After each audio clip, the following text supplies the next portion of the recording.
Hey there, self-lovers.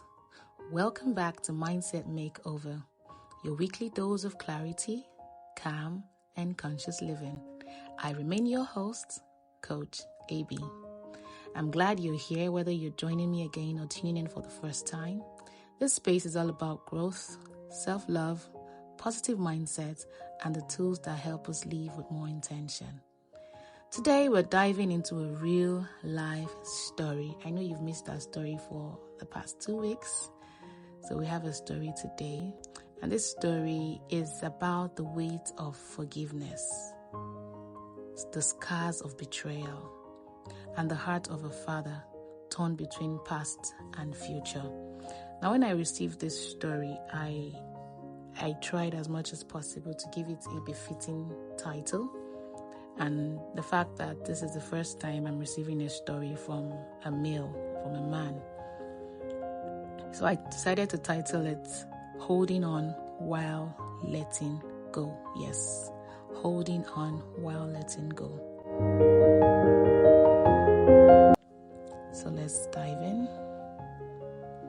You know, if someone had told me 3 years ago that my life would become this complicated, this twisted, I would have laughed. I used to think betrayal had a shape, that you can sense it coming, that if someone hurts you, it would at least make some kind of sense. But pain doesn't always scream. Sometimes it just unplugs you from your own life without warning. My name is Ebuka. I'm a father of 2 beautiful children, Zara, who is 6, and Kamsi, who is 3. Zara has been battling chronic bronchitis since she was 4. Constant coughing, labored breathing. Most nights she sleeps sitting up, leaning against me. I've held her through those nights, feeling useless, praying to God, just asking Him to help her make it to morning. Kamsi, on the other hand, is full of energy, always smiling, always happy. Still too young to understand the weight on my shoulders. Because of his innocence, that's what kept me going. Him running to hug me every time I come home, even if home is just a tiny rented room with no power. I lost my job a year ago. I was working at a printing press for 7 years, but the owner of the company just woke up one morning and decided to lay off some of his staff. Unfortunately for me, I was one of them. I begged, I pleaded. I told them about my daughter's condition, but they gave me 2 weeks' pay and walked me out the door. I was barely holding it together. No job, medical bills climbing, food barely enough. And then, one day, Ada, my wife, the woman I loved, left me. She said she was going to the market. That was the last I saw of her. I searched everywhere, called her phone, but it was dead. I even reported her missing. Her family claimed they didn't know anything. I started checking hospitals and even mortuaries, but nothing. I thought she had been kidnapped or even worse.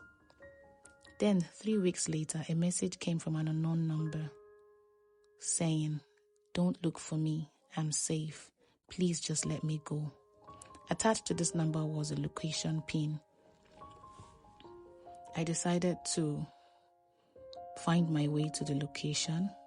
When I got there she was, Ada, my wife, alive, breathing, in flesh, hair braided, holding a child that wasn't mine, who was almost at the same age as our son, Kamsi. A man stepped out and kissed her.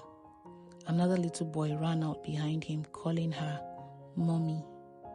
She had a new life, or would I say she had a life, a name, another family. I stood there, my own children asleep, in the back seat of my dusty car, sick, hungry, motherless, while she smiled and played happy family with someone else's kids. I walked up to her. I asked, "How could you leave them, your own children?"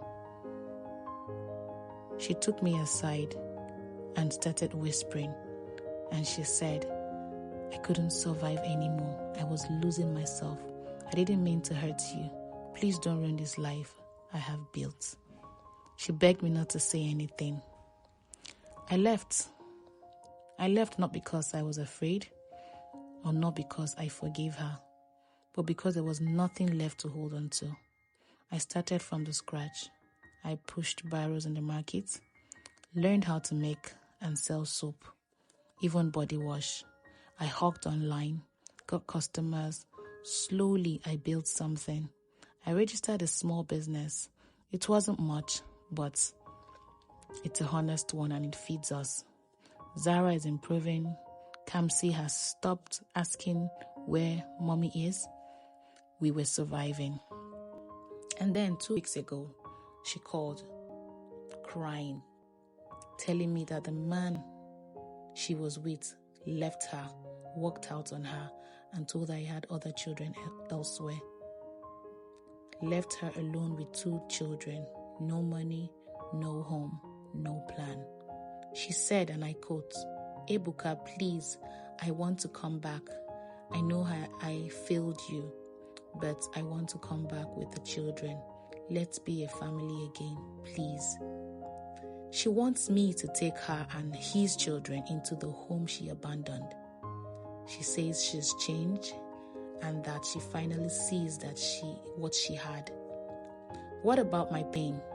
What about the nights that I couldn't breathe? What about when Kamsi cried himself to sleep asking for mommy? What about the humiliation, the silence, the fact that she didn't even ask about her children when she was living her best life?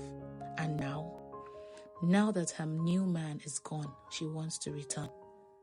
So I'm here asking, not out of bitterness, but out of confusion, because this was a woman I once loved and cherished, mother of my 2 lovely children. The truth is, a part of me still feels something for her, but I am deeply pained. What do I do? Do I take her back and raise his children alongside mine? Or do I protect my peace and close that door forever? What will this do to my children either way? But honestly, I am exhausted. I'm just a man trying to raise 2 broken kids with a broken heart. So tell me, what now?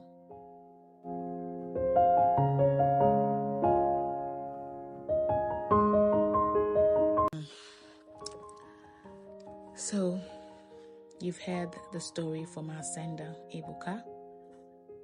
You know how we do it. You send your feedback, and on our next episode next week, I'll read out our feedback and give my own final, honest feedback.